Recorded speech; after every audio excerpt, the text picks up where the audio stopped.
Hello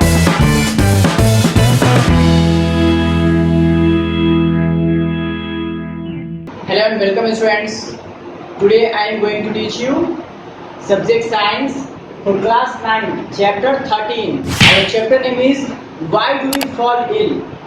So students, in this exercise, इस exercise में हम लोग डिजीज के बारे में पढ़ने वाले हैं और causes of failure of health के फेल्यूर के बारे में हम लोग पढ़ना चाहते हैं इसमें, ठीक है, कि किस तरीके से कौन कौन से कॉजेज हैं जो इफेक्ट डालते हैं हमारे हेल्थ पर, और हेल्थ क्या करते हैं, हेल्थ क्या कहलाता है, ठीक है, और इसके प्रिवेंशन हम लोग जानेंगे कि infectious disease, non infectious disease जो होते हैं उनसे प्रिवेंशन किस तरीके से किया जा सकता है। सो स्टूडेंट्स, तो यहाँ पर हम लोग देखेंगे कि हेल्थ जो होता है वो हम लोग किस तरीके से कह सकते हैं कि हम लोग हेल्दी नहीं है। देखिए, ह्यूमन बॉडी जो होता है वो क्या होता है, ह्यूमन बॉडी सेल्स से बनता है ना। Cells is the fundamental unit of human body. Cells क्या, सेल्स से ही बने होते हैं हमारे ह्यूमन बॉडी।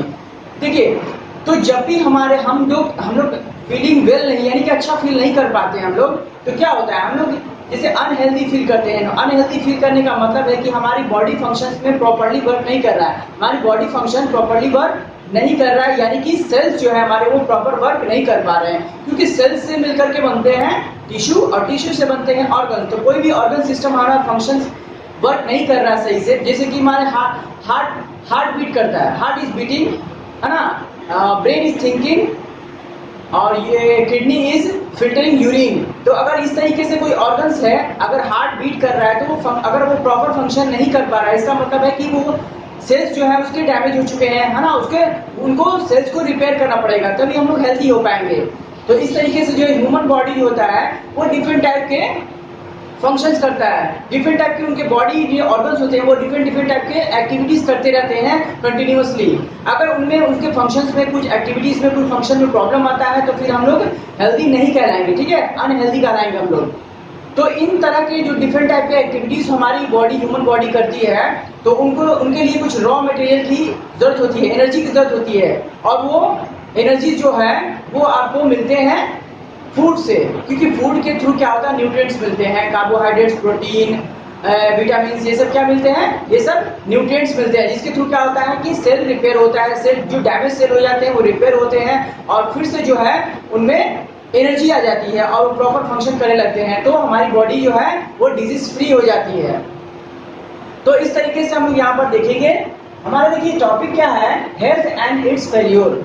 हेल्थ, हम लोग हेल्थ क्या होता है, हेल्थ होता है जब हम लोग क्या होते हैं, बीइंग वेल, यानी कि हम लोग जब अच्छे होते हैं, यानी कि फीलिंग वेल, हम लोग जब अच्छा फील करते हैं, हमारे फिजिकली, इन्वायरमेंटली, सोशली क्या हम लोग अच्छा अगर फील करते हैं तो हम लोग क्या कहेंगे, हेल्दी कहेंगे, ठीक है। हम लोग अपने कॉमन भाषा में भी इस बात का यूज करते हैं, इस वर्ड का, हेल्थ का। जैसे कि हम लोग बोलते हैं my grand mother health is not well, मेरी ग्रैंड मदर का जो हेल्थ है वो अच्छा नहीं है। तो इसके कहने का मतलब क्या है कि मेरी ग्रैंड मदर जो है वो फिजिकली अनफिट है, वो मार्केट नहीं जा पाएंगी, वो मार्केट नहीं जा सकती हैं, वो नेबर्स के यहाँ नहीं जा सकती हैं। इसका मतलब वो फिजिकली जो है वो या तो फिजिकली या मेंटली या फिर सोशली वो इल है ना, वो बीमार है, हेल्थ उनका सही नहीं है। या फिर हमारे क्लास टीचर भी बोलते हैं कि your attitude is not well, your attitude is not healthy, तुम्हारा एटीट्यूड जो है वो हेल्दी नहीं है। तो इस तरीके से जो है, क्योंकि सोशली जो है वो हमारा वहाँ पर क्लासरूम में वो हेल्दी एटीट्यूड नहीं है, इसलिए उसका हेल्थ सही नहीं है वहाँ पर। तो इस तरीके से हम लोग वहाँ पर कुछ हेल्थ से रिलेटेड वर्ड यूज करते हैं, ठीक है। जो इसका हेल्थ का मीनिंग हुआ कि हम लोग फीलिंग वेल, यानी कि हम लोग अच्छा फीलिंग नहीं कर पाएंगे, नॉट फीलिंग वेल।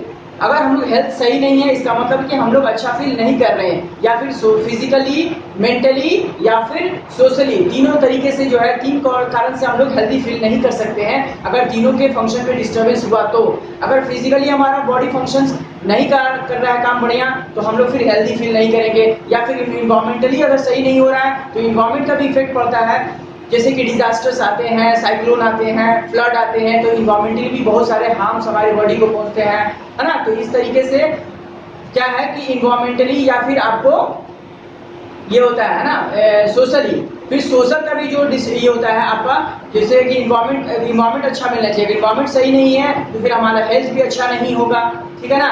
तो इस तरीके से हम लोग देखते हैं कि हेल्थ जो है वो किस तरीके से फेल्योर हो जाता है। हेल्थ पे 3 तरह के इफेक्ट पड़ते हैं। हमने बताया आपको कि फिजिकली, मेंटली और सोशली, है ना। 3 तरीके से अगर ये तीनों अगर बढ़िया एनवायरमेंट है, तीनों सही है, तो फिर हम लोग हेल्दी कहलाएंगे। अगर ये तीनों सही नहीं है तो फिर हम लोग अनहेल्दी कहलाएंगे, हम लोग हेल्दी नहीं है। ठीक है। Hello welcome students. तो अभी हम लोग क्लास 9 का जो चैप्टर नंबर 13 हम लोग why do we fall ill पढ़ने वाले हैं। इसका एक पार्ट हम लोग पहले पढ़ चुके हैं। ठीक है। ये 2 पार्ट्स में इस वीडियो को बनाया गया है। ये फर्स्ट, इसमें आधे चैप्टर जो है वो फर्स्ट वीडियो में हमने कंप्लीट किया है। उसके बाद हम लोग अब देखेंगे नेक्स्ट टॉपिक जो है इस चैप्टर में, इसको हम लोग देखेंगे। तो दोनों पार्ट आप लोग जरूर से इसको वॉच कीजिएगा कंप्लीटली। ठीक है ना, तभी ये चैप्टर अच्छे से समझ में आ पाएगा। तो अब हम लोग यहाँ पर देखेंगे हमारा नेक्स्ट टॉपिक है इन्फेक्शियस डिजीज के बारे में हम लोग पढ़ेंगे। वहाँ हम लोग पिछले वीडियो में हम लोग जान चुके थे कि 2 कॉजेज होते हैं डिजीज के, एक होता है इन्फेक्शियस डिजीज और दूसरा है नॉन इन्फेक्शियस डिजीज। तो हम लोग सबसे पहले देखेंगे इन्फेक्शियस डिजीज के बारे में। तो इन्फेक्शियस डिजीज जो होता है हम बता चुके हैं पहले कि इन्फेक्शन के स्प्रेड होने से होता है। तो ये इन्फेक्शन जो कराते हैं वो कौन कौन से ऑर्गेनिज्म से, ये माइक्रो ऑर्गेनिजम्स के थ्रू फैलता है। ठीक है। जैसे कि आप वायरस होता है, उसके बाद bacteria, protozoa and some multicellular organism and unicellular organism जैसे कि वर्म्स वगैरह से होता है। तो देखिए यहाँ पर हम लोग देखेंगे कि किस तरीके से कौन कौन से डिजीज होते हैं। वायरस, देखिए वायरस जो होता है एक माइक्रो ऑर्गेनिजम्स है। ठीक है। ये इन्फेक्शियस डिजीज इससे होता है। तो अभी हम लोग जैसे कि हम लोग जिक्र कर चुके हैं कोरोना वायरस का भी, क्योंकि अभी बहुत ज्यादा ये लाइट में है ये बात। तो ये भी क्या हो रहा है कि वायरस के स्प्रेडिंग से ये बीमारी हो रहा है, कोरोना वायरस का, कोविड-19 जिसका ये चल रहा है पूरा जिक्र वर्ल्ड में। उसी तरीके से वायरस की सिर्फ वही बीमारी नहीं, और भी अदर बीमारी वायरस होते हैं, जैसे कि कॉमन कोल्ड, इन्फ्लुएंजा, एड्स, है ना। AIDS means acquired immunodeficiency syndrome. तो ये सब क्या है, ये सब आपको वायरस से होने वाले इन्फेक्शियस डिजीज हैं। ठीक है। इन्फेक्शियस एजेंट हैं ये सब, है ना। इनसे ये सब रोग होते हैं, ये बीमारियां डिजीज होती हैं। उसके बाद आता है बैक्टीरिया। देखिए बैक्टीरिया से क्या क्या होता है, टाइफाइड होता है, कॉलेरा होता है, ट्यूबरक्लोसिस यानी कि इसको टीबी बोलते हैं, ट्यूबरक्लोसिस, या अदर भी बहुत सारी बीमारियां डिजीज होती हैं। ठीक है। उसके बाद प्रोटोजुआ है, जिससे कि जो फैमिलियर बीमारी होती है हमारे आसपास में, जैसे कि मलेरिया, कालाजार, है ना, ये सब जो बीमारियां होती हैं प्रोटोजुआ से होती है। तो देखिए स्टूडेंट्स यहाँ पर क्या है कि इनको किस तरीके से रोका जाता है इनको। ठीक है। बैक्टीरिया की हम लोग बात कर लेते हैं। तो बैक्टीरिया जो होता है वो हमारी बॉडी में इन्फेक्शंस के थ्रू फैल जाते हैं और अपने चारों ओर क्या करते हैं, वो सेल वॉल बना लेते हैं। ठीक है। सेल वॉल बना लेते हैं अपने चारों ओर, जिसके वजह से कि उन पर कोई हार्म ना पहुंचे, कोई डिजीज का, कोई मेडिसिन का उनपे कोई हार्म ना पहुंचे। लेकिन उसके लिए क्या होता है कि हम लोग एंटीबायोटिक का इस्तेमाल करते हैं, जैसे पेनिसिलिन। पेनिसिलिन का एक एंटीबायोटिक है। तो एंटीबायोटिक जब जाता है तो इनका जो बैक्टीरिया का जो प्रोसेस है सेल वॉल अपने चारों ओर बना लेने का, उस प्रोसेस को वो डिस्ट्रॉय कर देते हैं, उसको वो प्रोसेस को वो बर्बाद कर देते हैं, जिससे कि बैक्टीरिया अपना सेल वॉल नहीं बना पाता है और वो डेड हो जाते हैं, है ना। बैक्टीरिया को वो मार देता है, किल कर देता है, क्योंकि जब वो सेल वॉल बना लेते हैं अगर चारों ओर अपने, तो वो नहीं मर पाते, फिर वो डिजीज सही नहीं हो पाता। तो इससे क्या होता है, एंटीबायोटिक लिया जाता है, एंटीबायोटिक जाकर उनको सेल वॉल को डिस्ट्रॉय कर देते हैं, जिससे कि वो कंप्लीटली डेड हो जाते हैं और वो डिजीज सही हो जाता है। ठीक है। लेकिन ये जो कंडीशन है ये आपको वायरस में और प्रोटोजुआ में ये प्रोसेस काम नहीं करता है। इसीलिए जो है कि एंटीबायोटिक जो है, जैसे कॉमन कोल्ड हो जाता है या इन्फ्लुएंजा हो जाता है, उसमें कोई भी एंटीबायोटिक काम नहीं कर पाता है। क्यों? क्योंकि वहां पर ये जो प्रोसेस सेल वॉल बनाने, जो डिस्ट्रॉय करने का जो प्रोसेस है, या फिर बैक्टीरिया जो सेल वॉल बनाते हैं वो वैसा प्रोसेस नहीं करते हैं। वायरस और जो है आपका प्रोटोजुआ है वो इस हिसाब से प्रोसेस नहीं करते हैं, जिसके वजह से एंटीबायोटिक का वहां पर कोई भी फायदा नहीं पहुंच पाता है, एंटीबायोटिक का कोई यूज नहीं हो पाता है। तो एंटीबायोटिक का सिर्फ यूज वहां पर हो पाता है जो बैक्टीरियल डिजीज है, जो बैक्टीरिया से होने वाले डिजीज हैं, वहां पर जो है आपको ये काम करता है। ठीक है। जैसे आपको कॉमन कोल्ड हो जाता है तो वहां पर एंटीबायोटिक वहां पर काम नहीं कर पाता है। हाँ, अगर कॉमन कोल्ड के साथ बैक्टीरियल अगर कोई इन्फेक्शन हो चुका है तो साथ में तब वहां पर आपको एंटीबायोटिक काम करेगा। नहीं तो अगर वायरल फीवर है या फिर कॉमन कोल्ड है तो ये वायरस से होने वाले, तो वहां पर एंटीबायोटिक कोई भी काम नहीं कर पाएगा, उसके ड्यूरेशन को कम नहीं कर पाएगा, जो डिजीज का ड्यूरेशन है उसको कम ये नहीं कर पाएगा, कोई वो बेनिफिट नहीं दे पाता है। तो इस तरीके से जो हमने देखा कि इन्फेक्शियस जो एजेंट है इनके थ्रू यहाँ पर स्प्रेडिंग होता है डिजीज। ठीक है। हमारी बॉडी में इन्फेक्शन क्या होता है, स्प्रेडिंग होता है, जिसके वजह से डिजीज हो जाते हैं। सो स्टूडेंट्स, और नेक्स्ट टॉपिक इज पर्सनल और इंडिविजुअल। पर्सनल और individual and community issue both matter for health. देखिए पर्सनल या फिर उसको इंडिविजुअल बोल सकते हैं। Personal and community issue both matter for health, दोनों तरह के जो हैं इशू होते हैं जो कि हेल्थ पर क्या करते हैं, मैटर करते हैं। कौन सा, इंडिविजुअल या फिर पर्सनल और कम्युनिटी। तो देखिए पर्सनल में क्या होता है कि इंडिविजुअल जो हमारा हेल्थ का जो हमारा मैटर है, इशू है, वो क्या होता है, हम लोगों को फिट रहने के लिए, हेल्दी रहने के लिए हम लोग को फूड चाहिए होता है, ठीक है। तो वो फूड जो है हम लोग को ऐसे ही नहीं मिल पाता है, हम लोग को उसको अर्न करना पड़ता है, ठीक है ना। फूड को अर्न करना पड़ता है, यानी कि उसके लिए वर्क करना पड़ता है, उसके लिए वर्क करना पड़ता है, इकोनॉमिकल कंडीशंस सही होने चाहिए, तभी हम लोग को हेल्दी फूड मिल पाता है, ठीक है। तो अब इसमें क्या है कि अगर कोई किसी की अर्निंग कम है या फिर उसकी इकोनॉमिकल कंडीशन सही नहीं है, तो उसका क्या होता है कि उसको अर्निंग अच्छे से नहीं हो पाती है, जिससे वो फूड अच्छे से न्यूट्रिशन उसको नहीं मिल पाती है, जिससे कि हेल्थ इशू उस पर डिपेंड करता है ना, उसको हेल्थ इशू हो जाता है, ठीक है। ये था इंडिविजुअल। और अपना जो क्लीननेस है जो हमारा बॉडी का, उसको हम लोग प्रॉपर्ली अगर ध्यान नहीं देंगे या फिर इस तरह का कुछ लापरवाही होती है तो इंडिविजुअल हेल्थ पर भी हमारा असर पड़ता है, ठीक है।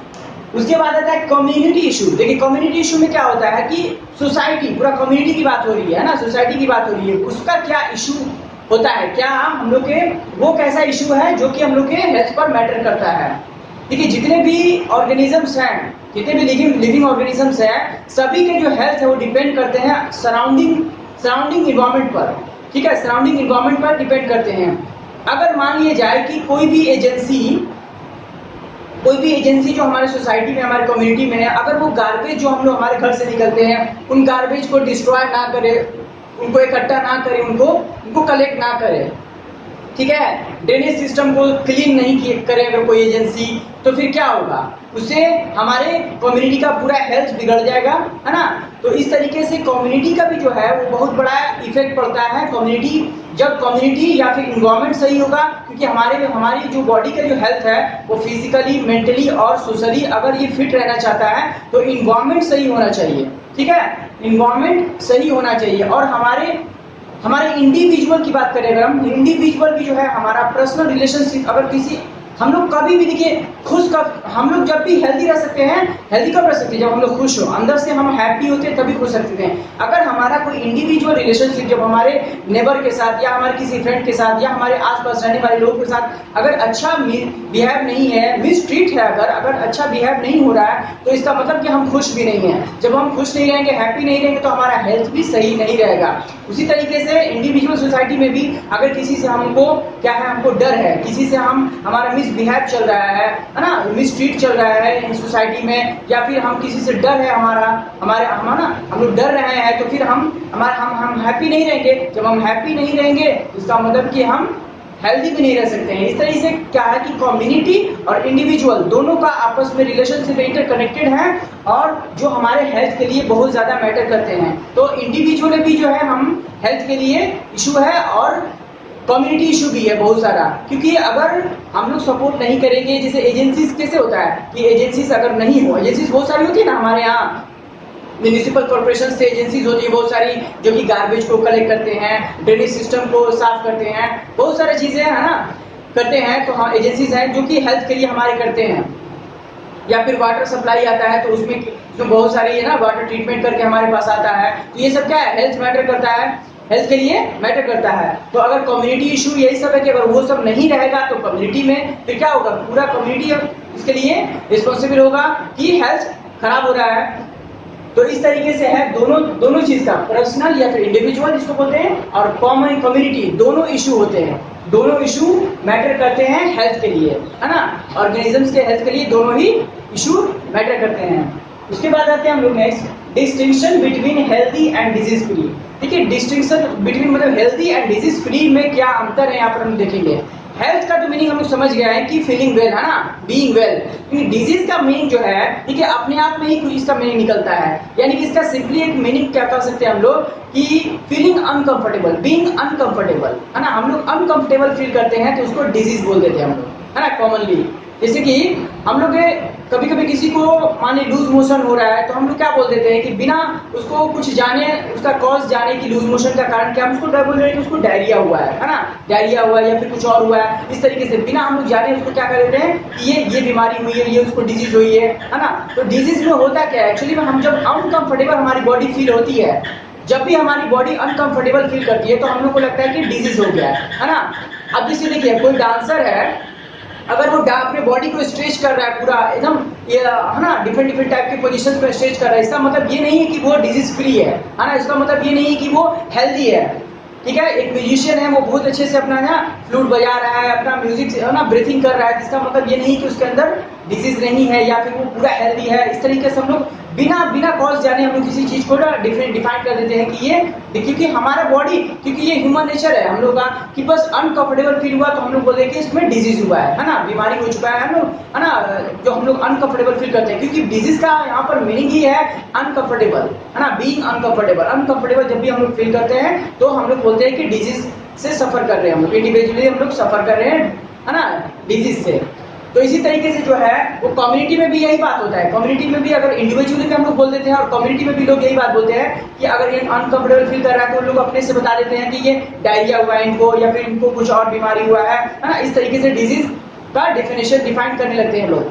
ठीक है, तो यही है, इसमें क्या है, डिस्टिंक्शन है कि हेल्थ और डिजीज फ्री। डिजीज फ्री का मतलब हुआ कि वो एकदम फीलिंग वेल, है ना, पूरा बीइंग वेल, वो पूरा अच्छे से कंफर्टेबल फील करेगा तो वो क्या है, वो डिजीज फ्री है।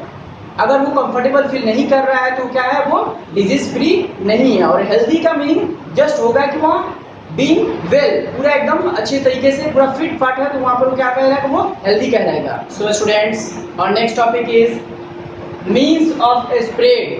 ठीक है, स्प्रेड मीन्स क्या होता है, फैलना। ठीक है, फैलता कैसे है, जो ऑर्गेनिजम्स हैं, जो इन्फेक्शियस डिजीज है, वो हम बता चुके हैं कि वो क्या होता है, ट्रांसमिशन के, माइक्रो ऑर्गेनिजम्स के ट्रांसमिशन से क्या होता है कि एक सिक पर्सन है उससे आपको एक हेल्दी पर्सन में जाकर ट्रांसमिट हो जाता है तो उससे भी हो जाता है, या माइक्रो ऑर्गेनिजम्स के ट्रांसमिशन से होता है, स्प्रेडिंग से होता है, फैलने से होता है। ठीक है, माइक्रो ऑर्गेनिज्म जब हमारी बॉडी में डायरेक्टली या इनडायरेक्टली स्प्रेड हो जाते हैं हमारी बॉडी पर, तो क्या होता है कि वहाँ पर इन्फेक्शियस डिजीज हो जाता है।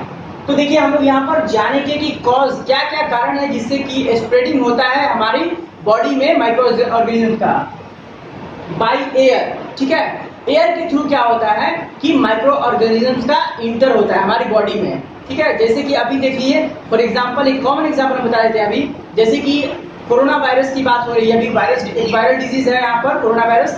तो वायरस से फैल रहा है कि हम अपने नोज को क्या कर रहे हैं और माउथ को मास्क से, है ना, मास्क से हम ढक रहे हैं। क्यों?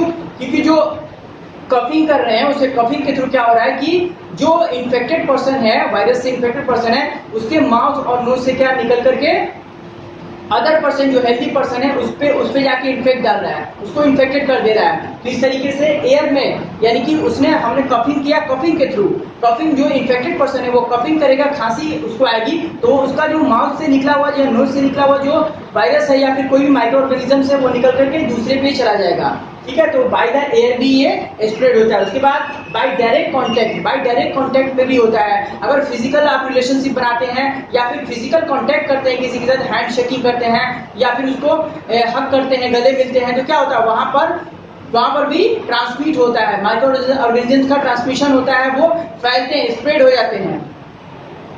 उसके बाद आते हैं हम लोग by food and water. Infected food खाने से भी क्या होता है, माइक्रो ऑर्गेनिजम्स हमारे बॉडी में चल जाते हैं। जो इन्फेक्टेड फूड या इन्फेक्टेड वाटर होता है, डर्टी वाटर, वो क्या होता है, उसको हम लोग को खाने से या फिर ड्रिंक करने से हमारी बॉडी में माइक्रो ऑर्गेनिजम्स इंटर कर जाते हैं और स्प्रेड कर जाते हैं बॉडी के पार्ट्स में। फिर होता है बाय इंसेक्ट्स एंड एनिमल्स, है ना, इंसेक्ट्स और एनिमल्स के बाइट करने से, काट लेने से क्या होता है, जैसे मॉस्किटो काटता है हमारी स्किन पर, तो क्या होता है, हम वो इन्फेक्शन फैला देता है ना, मलेरिया वगैरह हो जाता है, डेंगू, ये सब क्या होता है, इन्फेक्शन फैल जाता है। तो या फिर अदर एनिमल्स जैसे कि डॉग्स वगैरह जो है ना, उनसे रेबीज हो जाता है, काटने से इनके इन्फेक्शन, रेबीज के जो इन्फेक्शन है वो क्या होता है, वो ह्यूमन बॉडी में चला जाता है या अदर एनिमल्स में चला जाता है। तो इंसेक्ट्स और एनिमल्स के काटने से, बाइट करने से भी क्या होता है कि वो इन्फेक्शन जो है फैल जाता है, स्प्रेड हो जाता है। तो यही था हमारा मीन्स ऑफ स्प्रेड, यानी स्प्रेड के कारण जो है, मीन्स उसका मतलब यही है कि स्प्रेडिंग का मतलब होता है फैलना, और ये डिफरेंट टाइप्स के कॉजेज से फैल जाता है। अब आते हैं हम यहाँ पर organ specific and tissue specific manifestation. देखिए जब ये माइक्रो ऑर्गेनिजम्स हमारी बॉडी में इंटर करते हैं तो अब देखिए डिफरेंट डिफरेंट जो ऑर्गन्स हैं हमारे जो टिश्यू हैं उनको जाके इफेक्ट डालते हैं, क्योंकि अब वो डिफरेंट टाइप की जगह से वो अलग अलग जगह से इंटर करते हैं, जहां इंटर करेंगे वहां जाकर के उसके ऑर्गन्स को डैमेज करेंगे, उनके टिश्यू को वो डैमेज करेंगे। अगर नोज से अगर कोई माइक्रोऑर्गेनिज्म अगर इंटर करता है तो वो जाकर के लंग्स को इफेक्ट डालेगा, लंग्स को इफेक्ट डालेगा वहां पर, और ब्रीथिंग प्रॉब्लम्स हो जाएगी, कफिंग प्रॉब्लम्स हो जाएगी, है ना। इस तरीके से लंग्स को वो इफेक्ट डालेगा, ठीक है। और उसके बाद अगर माउथ से कोई माइक्रोऑर्गेनिज्म इंटर करता है तो क्या होगा, माउथ से करता है तो वो लीवर को जाकर के, है ना, टाइफाइड वगैरह वो सब बीमारी, कॉलेरा बीमारी वो सब होने लगता है, तो जाकर के लीवर को ज्वाइंटिस करा देगा। ज्वाइंटिस जो बीमारी होता है उस तरीके से होता है, तो जाकर के वो लीवर को जाकर के या फिर इंटेस्टाइन को वो डैमेज करेगा, है ना। तो इस तरीके से, या फिर अब जैसे मॉस्किटो की हम बात कर ले, मॉस्किटो क्या करता है अगर बाइट करता है ना, तो हमारे ब्लड सेल्स में उसका क्या करता है, जो उसका जो माइक्रो ऑर्गेनिज्म जो है मॉस्किटो से जो फैलने वाला चीज है वो जाकर के क्या करेगा, जैसे डेंगू होता है ना, वो क्या करता है ब्लड सेल में जाकर के आरबीसी को इफेक्ट डालेगा, ब्लड में जाएगा, उसके बाद स्प्रेड हो जाएगा और आरबीसी को जाकर के ब्लड में जो रेड ब्लड सेल होते हैं आरबीसी उसको जाकर के इफेक्ट करेगा। या फिर आपको फिजिकल कांटेक्ट से फिर जैसे एड्स वगैरह जो हो जाता है उससे क्या होता है कि वो ब्लड सेल्स में पूरे फैल जाते हैं, है ना, ब्लड्स को पूरा इफेक्ट करते हैं, और ब्लड सेल्स में क्या होता है जाकर के उसमें इम्यून सिस्टम को डैमेज करते हैं, जो वायरस चले जाते हैं, वायरस से होता है एड्स, ठीक है ना। और वो क्या करता है कि जब वो किसी इन्फेक्टेड पर्सन से अगर किसी पर्सन में अगर ट्रांसमिट हो गया वो, तो क्या होता है कि वहां पर जो वायरस है वो पूरा ब्लड सेल में फैल जाएगा, और ब्लड सेल में फैलने के बाद डब्ल्यूबीसी जो होता है व्हाइट ब्लड सेल उसको जाकर के इफेक्ट डालेगा और इम्यून सिस्टम को डैमेज कर देता है, ठीक है, इम्यून सिस्टम को डैमेज कर देता है। तो जो है डॉक्टर इसको सिम्टम से पहचान जाते हैं कि इस तरीके से आपका कौन सा डिजीज हुआ है, इसको वो पहचान जाते हैं। तो यही था हमारा कि स्पेसिफिक मैनिफेस्टेशन, जो ऑर्गन्स में अगर स्पेसिफिक ऑर्गन से इंटर करता है तो वो स्पेसिफिक प्लेस को, स्पेसिफिक ऑर्गन को क्या करेगा, वो टिश्यू को, स्पेसिफिक टिश्यू को वो मैनिफेस्टेशन करेगा, यानी कि उसको वहां प्रभावित करेगा, ठीक है ना। अगर स्पेसिफिक ऑर्गन से इंटर करता है तो स्पेसिफिक टिश्यू को वो डैमेज करेगा वहां पर, और उसमें पूरा फैल करके बॉडी में वो इस तरीके से पूरा डिजीज फैला देता है। सो स्टूडेंट्स, और next topic is causes of disease. ठीक है, डिजीज के क्या कारण हो सकते हैं। डिजीज के कई तरह के कारण होते हैं, बहुत सारे कॉजेज होते हैं। फर्स्ट कॉजेज मान लेते हैं हम लोग। फर्स्ट कॉजेज जो होता है इन्फेक्शंस। देखिए इन्फेक्शंस की वजह से होता है। ये इन्फेक्शन कैसे होता है, माइक्रोब्स की वजह से, यानी कि माइक्रोब्स जो होते हैं, जैसे कि एग्जांपल्स में माइक्रोब्स क्या देंगे, बैक्टीरिया, वायरस। उसके बाद जैसे कि अभी देखिए, अभी कॉमनली जो हमारे अभी रिसेंटली टाइम में जो हमारे चल रहा है वर्ल्ड में भी, वो अभी कोरोना वायरस चल रहा है ना। कोरोना वायरस का भी देखिए एग्जांपल हमने इसलिए लिया है क्योंकि ये भी इन्फेक्शुअल डिजीज है, ये इन्फेक्शन से फैल रहा है ना, एक दूसरे से कनेक्शन में आने के बाद ये क्या हो रहा है, फैल रहा है। तो उसी तरीके से जो माइक्रोब्स हैं, अदर माइक्रोब्स से भी क्या होता है कि डिजीज होने के कारण कॉजेज होते हैं। वायरस, बैक्टीरिया, फंगी, प्रोटोजोआ, इस तरीके से जो है इनके वजह से क्या होता है, जो माइक्रोब्स होते हैं इनके इन्फेक्शंस जो स्प्रेड होते हैं एक दूसरे में या कम्युनिटी में स्प्रेड होते हैं एक दूसरे के थ्रू, मैन टू मैन भी क्या होता है कि वो स्प्रेड होता है। तो वो क्या होता है कि आपको कॉजेज ऑफ डिजीज होता है, ठीक है ना। जैसे मान लिया जाए कि एक बेबी को लूज मोशन हो रहा है, कोई बेबी है उसको लूज मोशन हो रहा है, तो उसको या तो उसका बहुत सारे कारण हो सकते हैं लूज मोशन होने के, या तो उसको इन्फेक्शन हो चुका है माइक्रोब्स की वजह से, जिसके वजह से उसको हो रहा है, या फिर अदर हैंड में दूसरे भी बहुत सारे कारण हो सकते हैं उसके न्यूट्रिशन में, है ना, उसका जो नरिशमेंट है, जो उसको क्या है, उसको प्रॉपर फूड मिलना चाहिए, उसको प्रॉपर क्लीन वाटर मिलना चाहिए ड्रिंकिंग के लिए, वो चीज़ उसको नहीं मिल पा रहा है, तो उसके वजह से उसको डिजीज हो सकता है। एक बेबी को लूज मोशन होने का वो भी कारण हो सकता है कि क्योंकि आप देखिए आप उसको नरिशमेंट नहीं मिलने का कारण भी बहुत उसका हो सकता है, या तो फिर उसकी जो फैमिली है, उसके जो पेरेंट हैं वो पॉवर्टी यानी कि फील कर रहे हैं, यानी गरीबी फील कर रहे हैं, वो पुअर फैमिली से बिलोंग करते हैं, तो क्या होता है कि उनको प्रॉपर नरिशमेंट उस बेबी को नहीं मिल पा रहा है, जिसके वजह से क्या हो रहा है कि उसको लूज मोशन हो रहा है या डिजीज हो रहा है। या फिर जेनेटिक भी बोल सकते हैं, कुछ जेनेटिक रीजन भी होते हैं जिसके वजह से डिजीज के कारण होते हैं, डिजीज के कॉजेज होते हैं। उस बेबी को कुछ ऐसा जेनेटिक उसको डिजीज हो चुका है जिसके वजह से उसको लूज मोशन हो रहा है या फिर अदर डिजीज हो रहा है। तो इसी तरह से कॉजेज ऑफ डिजीज जो है वो कई तरह के हैं, इन्फेक्शुअस भी होते हैं और नॉन इन्फेक्शुअस भी हो सकते हैं। इन्फेक्शुअस का कहने का मतलब जो इन्फेक्शन से फैलते हैं, ठीक है ना। जैसे माइक्रोब्स के इन्फेक्शन हमने बताया, वायरस, बैक्टीरिया, प्रोटोजोआ, है ना, इस तरीके से जो है आपको इससे फैलते हैं। और जेनेटिक भी हो सकते हैं, या फिर लैक ऑफ नरिशमेंट की वजह से भी हो सकता है डिजीज, यानी कि फूड अच्छे प्रॉपर वे में उनको न्यूट्रिशन नहीं मिल पाता है, तो उसको क्या होता है, डिजीज हो जाता है।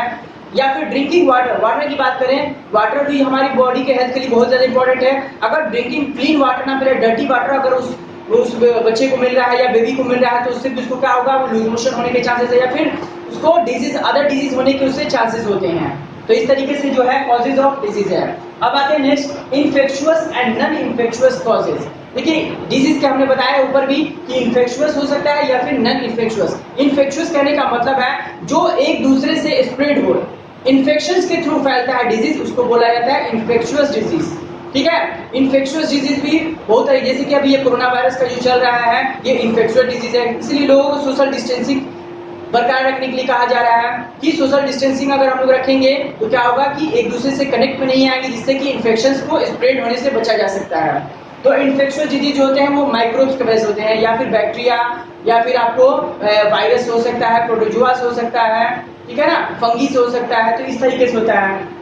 अब हम देखते हैं नॉन इन्फेक्शुअस डिजीज। नॉन इन्फेक्शुअस डिजीज में बहुत सारे डिजीज हो सकते हैं, जैसे कि आपको ब्लड प्रेशर, है ना, हाई ब्लड प्रेशर हो जाता है, तो ये सब क्या है, ये सब नॉन इन्फेक्शुअस डिजीज के एग्जांपल्स है। ये इन्फेक्शन से नहीं फैलते हैं। आपको हाइपरटेंशन हो गया है, या फिर कुछ अलग बीमारी है ना, हार्ट की बीमारी है, तो ये क्या है, ये सब इन्फेक्शुअस डिजीज नहीं, ये सब नॉन इन्फेक्शुअस डिजीज है। तो इस तरीके से क्या है कि इन्फेक्शुअस डिजीज और नॉन इन्फेक्शुअस डिजीज, जो देखिए इन्फेक्शुअस डिजीज का मतलब जो इन्फेक्शन से फैलता है माइक्रोब्स के, और नॉन इन्फेक्शुअस डिजीज जो कि माइक्रोब्स से कनेक्शन से स्प्रेड नहीं होता है, वो अदर कारण से होता है, वो जेनेटिक भी हो सकता है। बहुत सारे ऐसे डिजीज हैं जो कि जेनेटिक मिल जाती हैं, है ना, तो उस तरीके से भी होता है। या फिर अदर कॉजेज हो सकते हैं, हमारे ऑर्गन्स पे सेल्स के डैमेज होने की वजह से भी क्या होते हैं, ऑर्गन्स के खराब होने की वजह से भी ये नॉन इन्फेक्शुअस डिजीज हो जाते हैं हमारी बॉडी में। सो स्टूडेंट्स, तो और last topic in this chapter is principle of prevention. Principle of treatment इसके पहले हम लोग देख चुके हैं, क्या क्या ट्रीटमेंट के प्रिंसिपल थे। अब हम लोग प्रिवेंशन देखेंगे, यानी कि बचाव, हम लोग कैसे बच सकते हैं डिजीज से, है ना। हम लोग why do we fall ill है यहाँ पर हम लोग के चैप्टर का नाम, तो कैसे हम लोग इल होने से प्रिवेंशन, अपने आप को बचा कैसे सकते हैं। देखिए अब यहाँ पर हमने पढ़े यहाँ इससे पहले कि इन्फेक्शुअस डिजीज जो होते हैं उनसे कैसे बचा जाए, उनसे कैसे प्रिवेंशन मिल सकती है हम लोग को। सबसे पहले तो अपने आप को क्या करना पड़ेगा हम लोग को कि क्लीन रखना पड़ेगा, है ना, या फिर आपको जो माइक्रो ऑर्गेनिजम्स हैं उनसे healthy food and healthy environment में हम लोग को रहना पड़ेगा, क्योंकि इन्वायरमेंट, सोसाइटी, ये सब काफी मैटर रखते हैं हमारे हेल्थ के लिए।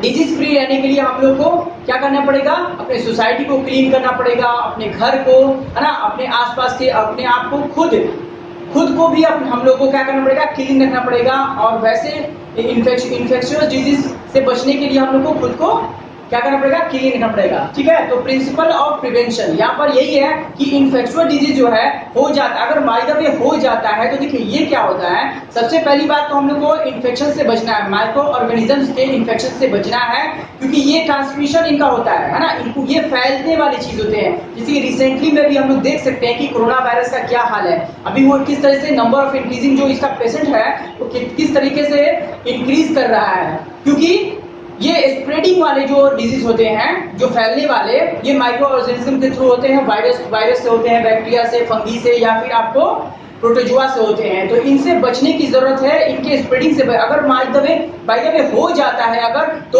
अपने आप को सेफ रखें और दूसरों से कनेक्ट में ना होके, ना दूसरों से कांटेक्ट में ना हो, या फिर इन्फेक्टेड पर्सन है उससे बचा जा सकता है, उससे बच करके उनके कांटेक्ट में डायरेक्टली या इनडायरेक्टली उनके कांटेक्ट से बचा जा सकता है। और बचने से क्या होगा कि प्रिवेंशन ऑफ डिजीज होगा, है ना, प्रिवेंशन होगा। तो ये था इन्फेक्शियस डिजीज का। इन्फेक्शियस डिजीज को हम लोग प्रिवेंशन कर सकते हैं अगर यहाँ पर बचाव की बात की जा रही है, ट्रीटमेंट की बात नहीं की जा रही है, बचाव की बात की, हम लोग कैसे बच सकते हैं। तो इन्फेक्शियस डिजीज से, क्योंकि ये इन्फेक्शन जो होते हैं ट्रांसमिटेड होते हैं, एक दूसरे में फैलते हैं, तो सबसे पहली बात है कि अगर जहाँ पर इन्फेक्टेड पर्सन है वहां अपने आप को सुरक्षित रखें, अपने आप को अवे रखें। और सेकेंड थिंग क्या है कि प्रिवेंशन जो है ये मतलब कि माइक्रो ऑर्गेनिजम्स को वहाँ प्रोड्यूस ना होने दिया जाए, क्योंकि जहाँ पर गंदगी होती है, जहाँ पर डर्टी होती है ना, वहाँ पर सोसाइटीज में, हमारे घर में, ड्रेनेज सिस्टम में या फिर गार्बेजेस जहाँ फेंके जाते हैं वहाँ पर माइक्रो ऑर्गेनिज्म प्रोड्यूस होते हैं, वहाँ से उनके प्रोडक्शन का ही रास्ता बंद कर दिया जाए तो वहाँ पर से प्रिवेंशन हो सकता है। Time to time drainage system जो है उसको साफ किया जाए, है ना, अपने टॉयलेट्स को या अपने घर में जो भी चीज़ें हैं ड्रेनेज सिस्टम है उनको साफ किया जाए, तो या सोसाइटी को क्लीन किया जाए, अपने शहर को क्लीन किया जाए, तो वहाँ से उससे प्रिवेंशन किया जा सकता है। ठीक है, उसके बाद आता है हम लोगों को कि नॉन इन्फेक्शियस डिजीज। जैसे नॉन इन्फेक्शियस डिजीज जो होता है वो तो ट्रांसमिटेड नहीं होता है, वो तो हमारे ऑर्गन्स डैमेज होने की वजह से होते हैं, तो वहाँ पर ऑर्गन डैमेज हो जाते हैं, तो वहाँ पर देखिए हम लोग को ज़्यादातर डिजीज जो होती है हम लोग को न्यूट्रिशन नहीं मिल पाता है, नरिशमेंट हमारी बॉडी को नहीं मिल पाता है, जिसके वजह से हम लोग डिजीज का शिकार हो जाते हैं, है ना। जो चीज़ न्यूट्रिशन चाहिए हमारी बॉडी को वो प्रॉपर अमाउंट में नहीं मिल पाता है, इसकी वजह से इसीलिए हेल्दी फूड हम लोग खाना चाहिए और राइट अमाउंट पे एक बैलेंस डाइट हम लोग अगर लेंगे तो हमारी बॉडी क्या रहेगी, हेल्दी रहेगी। और एक्सरसाइज हम लोग टाइम टू टाइम से एक्सरसाइज करेंगे अगर, तो हेल्दी इन्वायरमेंट में रहेंगे, फ्रेश एयर लेंगे, क्लीन ड्रिंक वाटर करेंगे, तो क्या होगा, हम लोग इससे प्रिवेंशन कर सकते हैं। उसके बाद अब क्या आता है कि अगर हम लोग को डैमेज हो जाता है ऑर्गन्स तो उसको ट्रीटमेंट के लिए सोचेंगे हम लोग कि किस तरह से उसका ट्रीटमेंट हो पाए, ताकि हम लोग फिर आगे से इसको प्रिवेंशन के लिए अप्लाई कर सकें। तो यहाँ पर हम लोग देख चुके हैं इस टॉपिक में कि प्रिंसिपल ऑफ प्रिवेंशन, प्रिवेंशन से डिफरेंट टाइप के जो आपको यहाँ पर माइक्रो ऑर्गेनिजम्स होने वाली डिजीज है या फिर जेनेटिक्स है या किसी तरह की जो बीमारी है, जो डिजीज है, उनसे हम लोग प्रिवेंशन कर सकते हैं, अपने आप को बचा सकते हैं। इसीलिए कहा गया है कि prevention is better than cure. Prevention क्या होता है कि क्योर से यानी ख्याल रखने से ज्यादा बेहतर है कि प्रिवेंशन किया जाए। बचाव अगर कर लिया जाए तो ख्याल रखने की जरूरत ही नहीं पड़ेगी, है ना। Prevention is better than cure. So students, हम लोग इस चैप्टर में why do we fall ill, हम लोग जान गए कि किस तरीके से हम लोग फॉल, है ना, इल कर जाते हैं, कैसे हम लोग बीमार पड़ते हैं। हम लोग जान गए कि ये सब इन्फेक्शियस डिजीज और नॉन इन्फेक्शियस डिजीज के वजह से हम लोग इल कर जाते हैं। इन्फेक्शन से हम लोग इल कर जाते हैं, माइक्रो ऑर्गेनिज्म के जो आपको इन्फेक्शियस एजेंट थे उनके बारे में हम लोग पढ़े हैं। उसके बाद हम लोग क्या पढ़े हैं कि इस तरीके से हम लोग ट्रीटमेंट कर सकते हैं। प्रिवेंशन हम लोग देखें, prevention of principle of prevention और प्रिंसिपल ऑफ ट्रीटमेंट हम लोग पढ़े हैं। तो आई होप स्टूडेंट्स जितने भी टॉपिक हम लोग इस चैप्टर में पढ़े हैं, ये बायोलॉजी का एक चैप्टर था हम लोगों का और ये 2 पार्ट्स का हमने वीडियो बनाया है। इन दोनों पार्ट्स को आप लोग मस्ट वॉच कीजिए। Thank you for watching this video, thank you very much.